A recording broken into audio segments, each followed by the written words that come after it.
Hello everyone. I wasn't entirely sure what direction to go in my next video, or what format I was going to use. I decided I was going to talk about a show I really enjoyed, but felt never lived up to its potential. Andromeda. A 5-minute-ish review. Andromeda was a sci-fi adventure series from the early 2000s, following Captain Dylan Hunt and his crew as they attempt to restore the system's Commonwealth. The series was based off some undeveloped ideas of Gene Roddenberry, the creator of Star Trek, with the system's Commonwealth serving as a proxy for the United Federation of Planets. The show started off with an ensemble cast, with Kevin Sorbo being cast as Captain Dylan Hunt, commander of the Andromeda Ascendant. More on that decision soon. The rest of the cast would change slightly throughout the seasons. It started out with Lisa Ryder as Captain Becca Valentine, and I'm sorry if I'm pronouncing this incorrectly, but Lexa Doig as Andromeda, with it also starring Keith Hamilton Cobb as Tyr Anasazi, Laura Bertram as Trans Gemini, Brent State as Rev Ben, and Gordon Michael Wolvelt as Seamus Zelazny Harper, with more regular series characters coming in later seasons.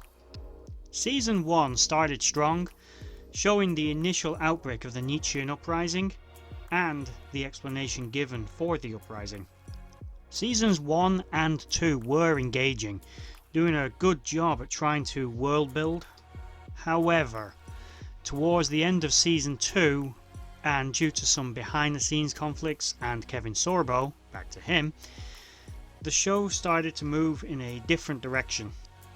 Now, it's not fair to say that Kevin Sorbo single-handedly ruined Andromeda, but it is fair to say that he wanted to be the face of the show, and from here on, the show would become more Dylan-centric. There was a gradual decline in overall series quality, resulting in actor Keith Hamilton Cobb leaving the show, only to return in a very disappointing climax for his character in Season 4.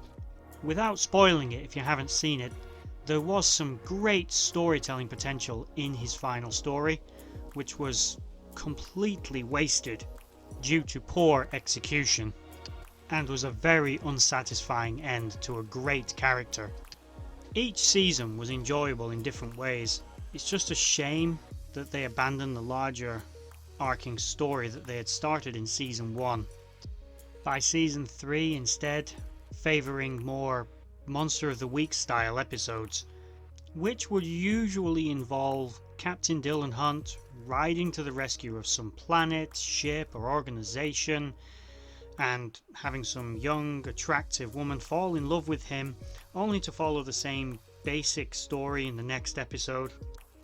One bright spark of the later seasons was the introduction of the character Telemachus Rade, played by Steve Basic, the new token Nietzschean of the show. He was an okay substitute for Tyr, but wasn't as compelling as he was a little bit of a Boy Scout. Leading into Season 5, there was at least an attempt at another larger storyline arc, but with the constant background chanting you'd come to expect from the show by now. Dylan, Dylan, Dylan, Dylan, Dylan, Dylan, Dylan. But due to budget cuts and diminishing views, Season 5 was rather lackluster and wasn't the show that it had started out as. I'll do further backgrounds of this show and its characters in the future. For now, this was just a basic overview. All things considered, the show wasn't bad, but it could have been done better. It might even do well with a reboot, with pseudo Star Trek shows like The Orville thriving right now. So, all that said, I'll end this now, and I'll say goodbye until next time. Dylan, Dylan, Dylan, Dylan, Dylan, Dylan, Dylan.